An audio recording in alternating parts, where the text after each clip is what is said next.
This is a recruiting and retention video for Missouri Wing, and the purpose of this is just basically share some ideas with things of how you run recruiting and retention in your squadron. And so on the bottom of my screen, in this particular order, I have Anthony Wright from Lee Summit Composite Squadron. I have Kelly Deeds from Platte Valley. I have Mike Cooper from down at Branson, who's also our public affairs officer. You're chosen based off of the fact that you had 45 to 70 members in your unit. So we want to share your ideas and use that as a baseline for training other squadrons. Captain Deeds, we'll go ahead and move on to yours, and we'll come back to questions on some of these points here in a minute. Okay. You know, I want to start with the 3 questions you sent out originally. Okay. Can everybody hear me okay? Just wave your hands if you hear me okay. Gotcha. All right, there, that'll work. The one thing that, and I sent the questions out to everybody in the squadron and got varied responses back, but one of the big things come back was about communication. And we work really hard. And in fact, it's a running joke that you get too many commander emails about this, about that, or whatever. He's very good at informing everyone of everything that's going on and keeping everybody in the loop of what's happening. So everybody, you never have that instance where you walk in and say, "Oh, you got that, and you didn't? Why not?" So communication has been a very big and important part of making everyone feel like they're a part of it. So. And he sends everything. He unless it's eyes only type situation, he sends everything to everybody so everybody knows what's going on. Whether it's a cadet issue with a senior member that doesn't deal with cadets or vice versa. So everybody's informed of what's going on. So when you come to a meeting, even if you haven't been in a couple of weeks, if you've opened your emails, you know what's going on. Your other questions about partnerships with other organizations, we do a lot of that. It's almost impressive working with the VFW here where we meet at. Then also with the age groups. If a cadet brings in something that they want to do, it's always open for discussion. It's something we can do. So whether it's doing color guard at any type of event, or doing traffic management at a Snake Day, a Snake Saturday parade, everybody has input if they want to add something to the calendar. It's a good thing and a bad thing. Sometimes it seems like we have too much going on. But it does broaden the scope of if you have an interest in something, there's something there for everybody.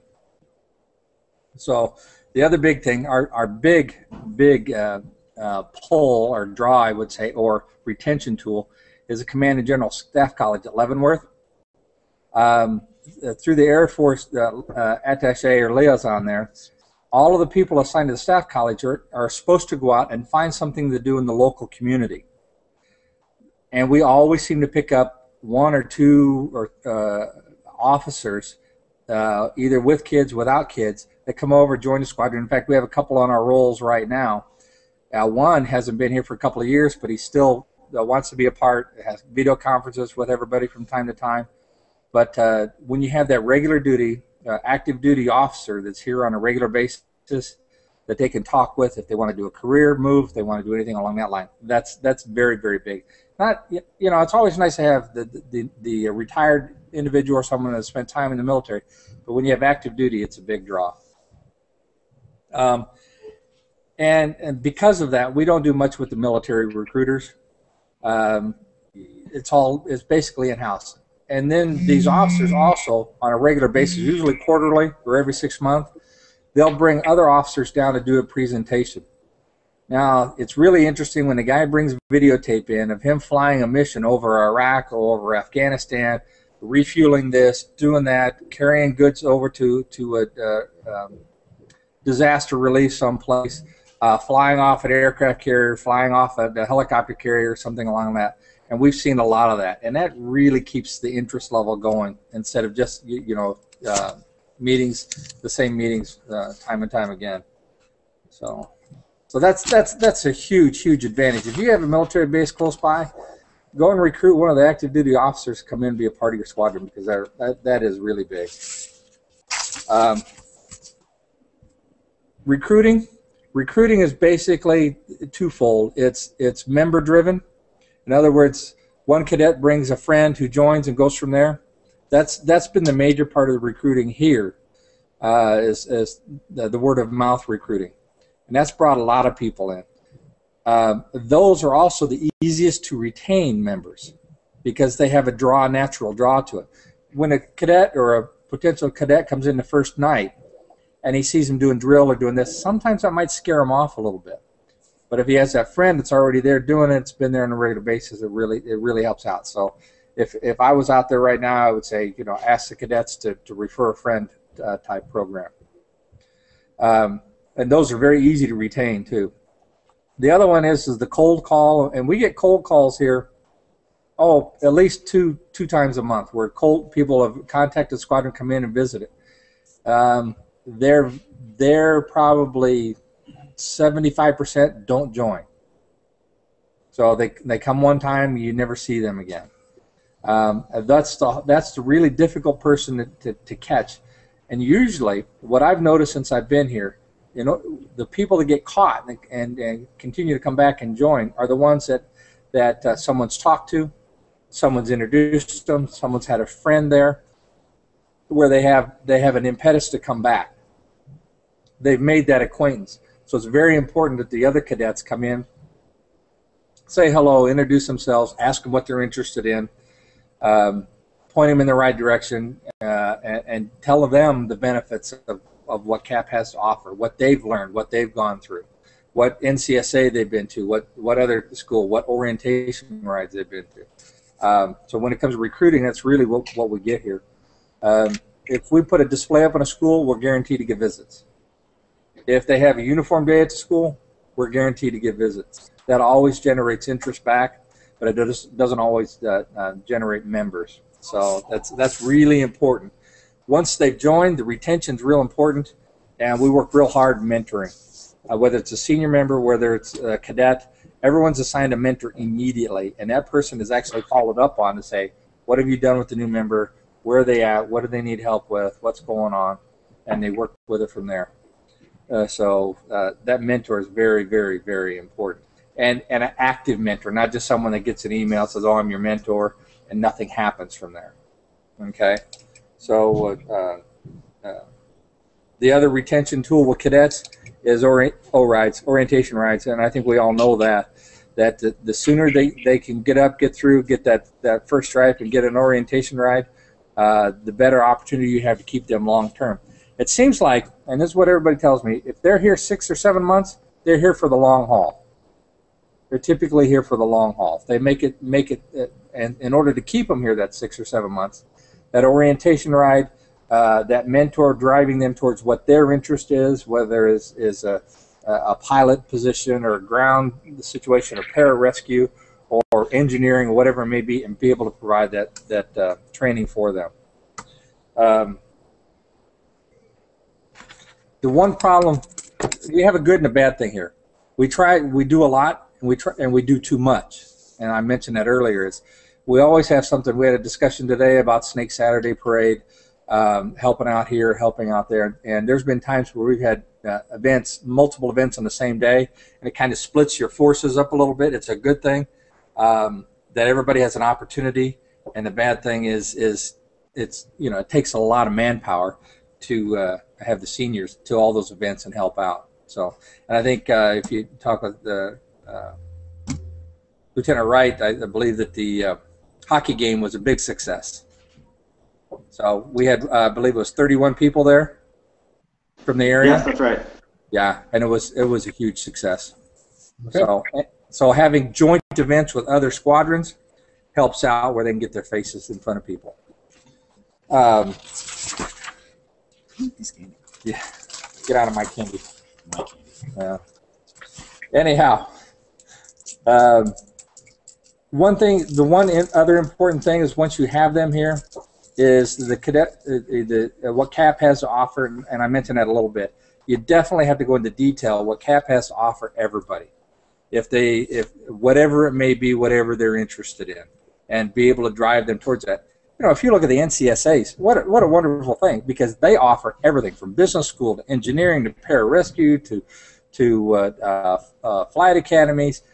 any kid coming out of school that's looking to further an education or career can look at that and go, wow, I'm getting some pre-training training, some pre-education training. So make sure that they know what's going on with all that. So in other words, and I believe Tony mentioned this earlier, know what your cadets want to do and be able to help them find that within CAP for what they want to do.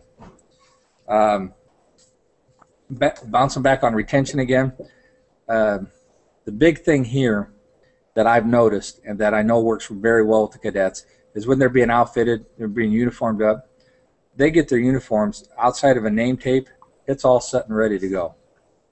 They've got all the patches, they've got everything going on. It's all set and squared, pretty much squared away with them. So there's no out there trying to figure out how to order from Vanguard or do anything like that. We have quite a supply of patches here, and they provide all the basic patches to the cadets, and it works out really nice. So immediately they go from the guy that was just in the BDUs to the guy that's got everything, you know, within a week or two, depending on how fast Vanguard turns the name tape, they can have that name tape on, and they blend right in, so they don't stand out at all. And I've noticed cadets that works real well with them. So another thing, and this is my personal observation, is I've traveled across the country, fortunately, the last couple of years. I've attended squadron meetings all over, and the squadron I attended up in Washington State was extremely rigid, where their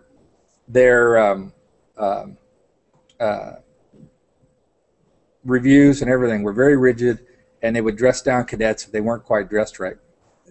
Within the regulations, they do their inspections here, but they help them out to correct the situation. Instead of just saying fix it, they help them fix it. Either their flight sergeant or their TAC officer, someone, you know, if they find something, they go help them fix it and say, hey, go fix it. In other words, kind of isolating them. So I've noticed that's been real big here, that it really develops a team atmosphere with them, that everybody's looking out for everybody else. Okay. So I think I've spoken enough. All right, a lot of good points there. We'll touch back on a couple of them. Mike, how about talk about Branson? You have a unique environment down there because a lot of, you got a lot of tourism, but you've also got a lot of homesteaders. So just kind of talk about your unit, how you've put that together. Well, as you know, our unit is pretty new. We were just chartered 3 years ago, and we came out of the gate with pretty good attendance. We've always been kind of floating around the 50-member mark, and we've had some difficulty with retention. We've always been very successful at recruiting, but we've had, really frankly, I'm a little disappointed with the retention that we've had. I think Lieutenant Wright mentioned some pretty high percentage of cadets that don't get their first promotion. I'd say, the vast majority of our cadets never make it for their first promotion, but we continue to be able to attract. So if we could be more successful retaining, we would be twice as big as we are, which is still pretty substantial. We have about 50 members. And we've done it a lot of different ways. We have some really great, we had some great founding members that most new squadrons don't have the benefit of.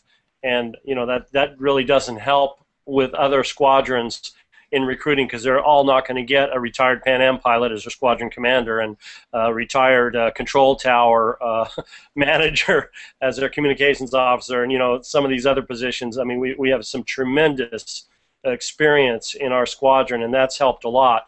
But aside from that, I want to talk a little bit about the things that we have done that I think have helped a lot in terms of recruiting, and answer some of the questions that you put forth here.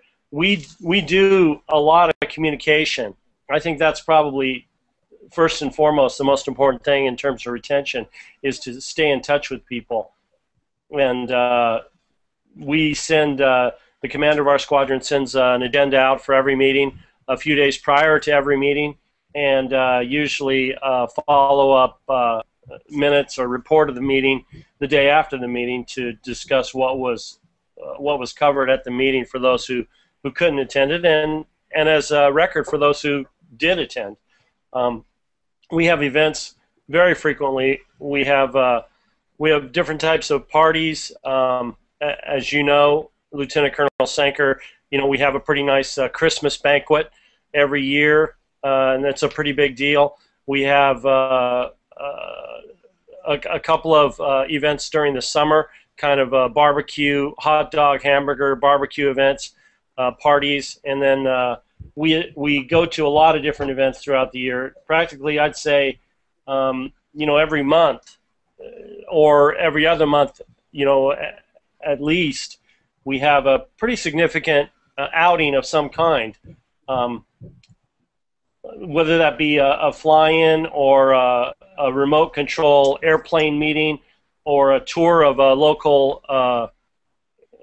air traffic control tower or an FAA safety seminar. We do every parade that we can get into that's around for any event. Of course, we try to do the O-rides as well. And we do a lot of cross-promotion with other organizations. We have had joint meetings with the Missouri Pilots Association on 2 or 3 occasions, and that always helps. It helps some of our members join their organization, some of their members join our organization. We do presentations at the school pretty regularly, at the local elementary schools. They have something here at our local school district called the Flying Club, and I'm sure a lot of schools don't have it, but they may have something similar. And even if they don't, we make presentations to the general class or their homeroom or their science room about flying, about aviation. And the Flying Club, they have here a Flying Club, which they do after school. There's something they call a Boys and Girls Club, where kids go for an hour and a half or 2 hours after school before they get picked up by their working parents. And in this Flying Club, it's a great feeder organization to our cadet program. I've gone there and given presentations there, and these kids are all interested in aviation. And every year we pick up 1 or 2 cadets from presentations that I made at the Flying Club at the elementary school, and they're usually the age group like from 10 to 12, so they're just the perfect age group to feed into the cadet program, and that's been very successful for us. Let's see. We don't really have any other than we've had a joint meeting with the Coast Guard Auxiliary here. We haven't really done anything else with any other military organizations, but we've done events with, like I said, with a lot of other organizations, flying clubs and remote control airplane clubs, and there's a hiking club here locally that we got involved with, and they do survival training that we ended up taking a van load of 5 or 6 cadets to their survival training, and that fit right into emergency services, our emergency services program, and that was a lot of fun. They really enjoyed that. We have a very effective and successful recruiting and retention officer who has done a fantastic job making cold calls to people. Whenever we get new members, we're very excited. We all are told to go introduce ourselves to the new members, really try to get to know them, make them feel comfortable right off the bat. And our recruiting and retention officer has an active phone list, and he calls just about everyone every week for the meeting. And I know of one member that we had that he called for 2 years before they finally came and joined our squadron. He called him for 2 years, and he finally came in and joined after that kind of persistence. And there's some people that don't want to continue to get called, but if they show any life, any hope, our recruiting and retention officer will call them and continue to call them and invite them to meetings and tell them about events that we have. He also has, as far as recruiting retention is concerned, he's put together a new member packet that I want to share with you for all new members, he gives them this packet, and I'm going to put it up here and see if you can read it. I'll read it to you as well if you can see what it is. I don't know if you can make that out or not. Okay. But can you read that? Yeah, I can read a little bit of it. Okay, well, I'll just read it off real fast. This is a packet he gives to all new members. He gives them our organizational chart, a list of the current members, the Vanguard website, other websites, the national website, and the Wing website, and our local website, Form 60, emergency notification data, the senior member master record, the CAP insurance document, the duty positions so that he can have a good idea of what kind of possible positions he could take, and then a voluntary religious interview guide, as well as the CAP 50-17, the professional development program. And you know, we try to give new members duty assignments as quickly as possible. I really like what Kelly said about the uniforms. We're not as good at that as his unit is, but that's one idea I've already picked up here today, is that we really need to have uniforms ready for these new cadets. So a lot of times we have a pretty ragtag looking group of new cadets that aren't in uniform for a long period of time, and if we could get that organized, I'm sure that would make them feel more comfortable and improve our retention. But you know, we do try to give them duty assignments very quickly and get them involved with the unit very quickly. But again, we've been able to just sort of maintain this 50 member unit, and that's typically about 15 cadets and 35 seniors, and we just continue to bring new ones in. If we just wouldn't lose as many, we'd be doing a lot better. So that's about all I've got. Okay. I want to go back to Lieutenant Wright. You brought up the subject of social media, and if you could just restate what it was you said about social media, about how you use that within the unit. Sure. The big thing that you get with social media that you really don't get in any other avenue is the immediate opportunity to not only reach out to the people you have contact information to, but to also reach out to their friends and family who you don't have contact information. By being active on social media, things like posting photos from your weekly meetings, from special activities, where cadets are tagged or cadets tag themselves, those photos then get shared and liked, for example, on Facebook, and then the friends of CAP members start to see those photos. As an example, our recent out, we've got roughly 75, 80 likes on our page, which is where things go. At about a week past the posting of photos of the dining out, we had reached over 1,000 people on Facebook. These were friends of family members, classmates of cadets. And that kind of outreach is something you really can't get anywhere else unless you somehow make the news. So that's a big push. But the other important thing is, if you've ever looked at the Facebook Insight page, which kind of gives you an idea of seeing your photos, when they were seen, and why they were seen. Were they a viral post, which means that someone shared it and it's been reshared? Was it I can't remember, it was just a normal view, which means they saw it on your page because they were looking at your page. You look at those, it has a graph and it shows you what your reach was this week. If you post something and then you don't do anything for a month, you'll notice that your graph shoots up for a few days and then shoots right back down. What you really want to see is, more of a flat line in the middle with an occasional spike. You really don't want to see it go back down to the bottom. And the important thing in maintaining that middle of the line pattern is to keep posting, once a week or more frequently, so that there's always something for people to read and share. And the big thing to post is photos. Photos are, if you've ever seen a Facebook take up the most amount of real estate, they're the most likely to be shared and moved forward. But that's not to say you have to post photos every week, but that is the big mover on Facebook.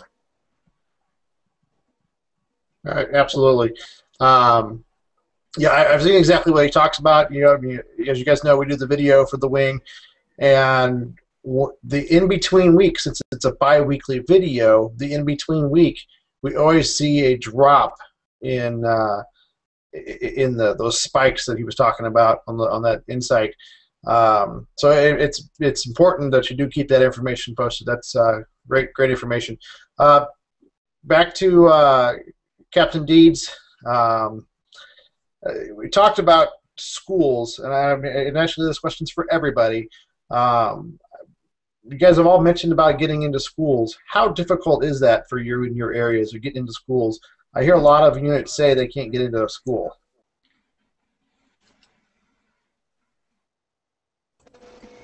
Well, getting into schools isn't that difficult. It's making the time to make the point of contact. At least here, the schools seem to be friendly and fairly open about it, especially if you're offering up aerospace education or anything else like that to go in and talk to them. So I've never had a problem.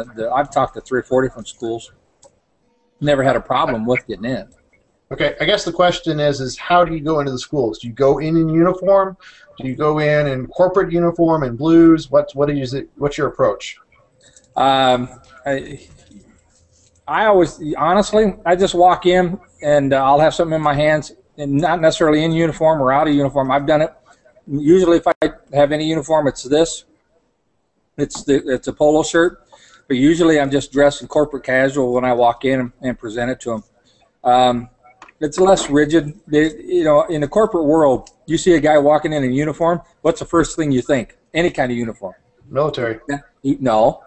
He's going to ask for money. Oh, yeah, there you go. Somebody's looking for something. But if you walk in a professional, casual atmosphere, you kind of catch them by surprise, and you usually get an audience with them. And I've noticed the same thing here. When I went out and did some fundraising here a couple of weeks ago, I just did in a professional, khakis and a button-down shirt, and was able to talk to 4 or 5 businesses on that way. This shirt here is nice, and it's very casual, and in my opinion doesn't put together a real professional attitude. But what Mr. Cooper's wearing, that takes it up that level to where when they see you coming, if you don't have a meeting, if you're just cold calling, they're thinking, and I'm not saying it's military, they're thinking, here comes somebody asking for something. Mm-hmm. So, and they usually put up a wall pretty quickly there. And that's kind of the point behind this conversation. One of the things that I have seen with recruiting is if they think that you're military, they're going to shut you out. And the reason I say that is because we've got, recruiters all the time that do it. They go into schools, and they're basically schools that ban military recruiters, and they see CAP coming and they think military. So we don't always want that association. It's great once you get your foot in the door, but initially that casual atmosphere, like Kelly said, it just helps get your foot in the door, and then that's kind of the point why I was asking that question. This question's for Mike. You talked about the retention with the cadets and seniors. Do you feel that it's the cadets more that you're having troubles with, or are you having trouble retention for both cadets and seniors? I think it's both, but it's worse with cadets. Okay. I'd say, we lose probably half of our seniors within a month of them joining, or a couple of months, but we probably lose 80% of our cadets within 2 or 3 months of their joining. It's a miracle that we've been able to maintain the number of members that we have fairly consistently, in spite of the losses that we've taken. I think that's a testament to our recruiting, that we've been able to overcome the poor retention. Okay, I just want to share some numbers with you. Okay, so here's we talked about that graph earlier, and if you haven't seen it already, there's a graph on the Wing website that talks about the retention for 2013. As you all know, our goal is to have 1,300 members in the year 2013. And currently, we're sitting at 1170. Now, if you didn't see the email, about 2 weeks ago, I sent out an email saying that we were at 1,200 members. So as you can see, we've already dropped 30 members. What happens is at the end of every month, we typically see a decline of 30 to 45 members on average. So this retention issue that we're talking about here, it's not just 1 or 2 units. It's across the board. And when you look at the fact that we've got about 35 units, you're figuring that we've probably lost at least 1 member per unit. So that said, it kind of gives you an idea of where the members look at. And I know for a fact that it's higher in some units than in others, but that just kind of gives you an average. It shows that we're looking at about 35 members, 30 to 45 really, per month. And typically, the very last 2 weeks of the month, we actually see a spike. And a lot of that is because the membership, it expires, they forget to renew. By the time it's renewed and into the system, we're pushing to the end of the month. So next week, for example, we'll probably be up above that 1,200 members again because everybody's done their membership renewal, and the following week the following month it starts all over again. So that's a very good point, Mike, made about the retention. You kind of see that come and go kind of thing, and I think it is about an average of about 70 to 80% that come in the door walk back out and never join. But at the same time, we're probably losing a good number of retention-wise as well. So it's how to work that balance, and that's kind of what we're talking about tonight. So at this point, I think what I want to do is just go ahead and open up and ask. You can just go down the line and ask if you have any questions that you want to share or ideas that you want to share at this point. So we're going to go work backwards. Mike, we'll give you that opportunity again. Just if you have any questions that you want to share or want to ask with everybody else, and even questions that we can go back and look for answers for at a later date. Yeah, I guess I'd like to ask Kelly how they get those uniforms for the cadets. Question of the day. How do you have them all? Question of the day is uniforms. I think sometimes it's magic on how they have them. We have a very large store here right now. The local ROTC program has donated a large amount. So very rarely does a cadet come in that we can't fit them out. So and they've just acquired it over time. And then they keep track of it. That when a cadet does leave, they do get the uniform back. And the uniforms don't get a lot of wear and tear on them, so there's not a lot of depreciation issues on them. We just had, it was 50 or 60 sets of uniforms we just got from ROTC group because they just all went ABUs. The Air Force ROTC just went all ABUs, so they had to find a home for all their uniforms and shoes and everything. So, and we were able to acquire a lot of that. So that just keeps our inventory. You're always looking to keep your inventory going. So anytime you can acquire, you acquire. And then the other thing is Mario does a phenomenal job of making sure the old worn-out stuff doesn't sit on a shelf and you pull it out and go, oh, we can't give that to you. I think you could go down there right now and there wouldn't be anything that someone couldn't wear if they fit it. Are you able to get the uniforms back from cadets that drop out? Yeah, usually they maintain a very good communication system here. In fact, we knew we were going to lose 2 at the end of this month because they said they weren't coming back. We know we have 3 cadets right now that the grades dropped and the parents said they're holding them out. till after the end of this quarter. So the communication is a big key, and communication with the parents is a big key. I don't think we've really had a big issue on losing uniforms.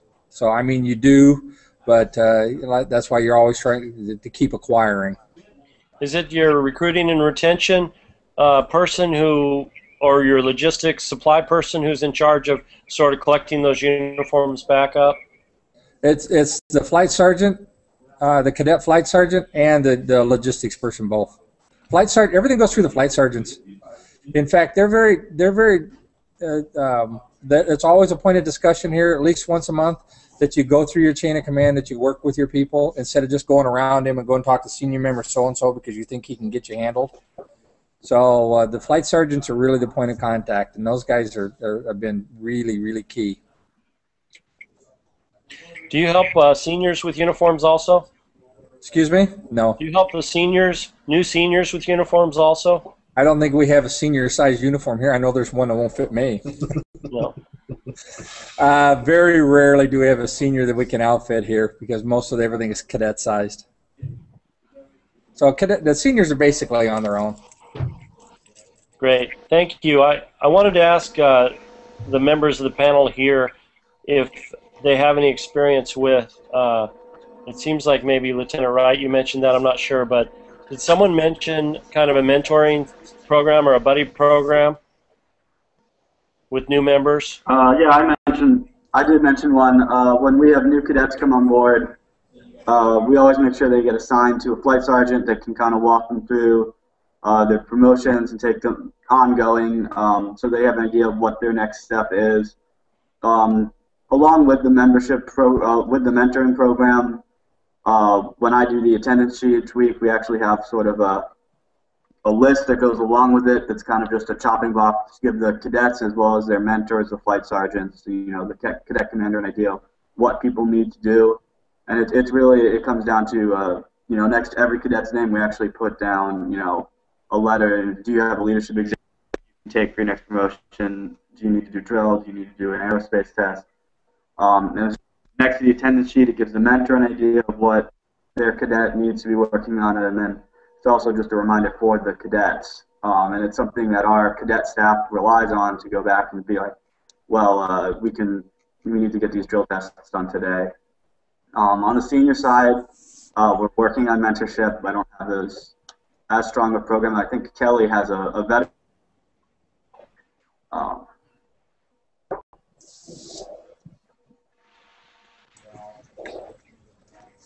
I'm sorry, I tuned out for a second. Were you talking to me? Yeah. What did you say, Tony? Sorry. Your senior member mentorship program? Oh, yes, definitely. Yeah, everybody's assigned a mentor, senior or cadet, either one. And the nice thing about it is the initial email goes out and says, please mentor, so-and-so is your mentor, please contact this person ASAP and get them through. It's like they were mentioning their new member packet, and all that's listed in the initial email of everything that they need to go through just to get up to the basic level. So, oh yeah, everybody's assigned a mentor. In fact, we had a recent Air Force major that joined, and I was assigned his mentor, where he could probably be mentoring me on a few things. You do that the first day they walk in the door, or the day they sign the application, or when do they sign that? When do you assign that mentor? Jesse, the commander, assigns the mentor the day their membership goes active. But really, if they've attended 3 or 4 or 5 meetings, they're already trying to work into a mentor to see who the person's talking to, who they're relating to, and trying to develop a conversation. We kind of have like a prospective senior member area where everybody's just chatting with everybody. So, and in fact, sometimes it interferes with the cadet side. So, and Jesse watches pretty closely to see who's talking to who, so he can assign that mentor and keep them talking. Usually a senior member visits once or twice and he joins. The cadets, sometimes it's a little bit different. So yeah, so the assignment comes right at as to answer the question fully, the assignment comes right when the first membership comes across. Okay. Do you have any more questions, Mike? No, I think that'll do it. Thank you. All right, Kelly, do you have any questions or anything that you want to pass on for the rest of the group?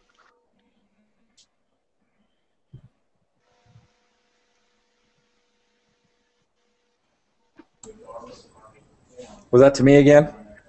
Yeah, that was to you again. Sorry. I said, do you have any questions or comments that you want to pass on to the rest of the group before we No, close up? it was kind of funny because I kind of got elected to attend. I'm a fairly recent member to this squadron, so everything I know is what I observed, where I've been, and where I've gone on. So I'm basically relaying the message from the membership because I did a chain email with everybody. So in fact, I'll show you this right here. This is one of the responses I got back from a cadet. That's his email. It's 2/3 of a page of his comments, and it was actually very good stuff. So no, I'm good. Outstanding. All right, so Lieutenant Wright, Anthony, you got anything? No, I really don't have any additional comments or questions at this time. Well, the one thing I can say is teaching, the biggest thing I've seen to improve recruitment is actually going over what recruitment means with the cadets. And then informing them, as many are unaware of, the opportunity to earn an award for recruiting, which is the Cadet Recruiter Ribbon, which you can get after recruiting 2 new cadets. It gives them an incentive to actually participate. Okay, good point. Very good point. And that also goes for senior members as well. Senior members can have the recruiting ribbon. I think the criteria is just a little bit different, but it's still an incentive for some people. Well, gentlemen, I want to say thank you. A lot of great feedback, a lot of good comments, and I really appreciate you joining us this evening.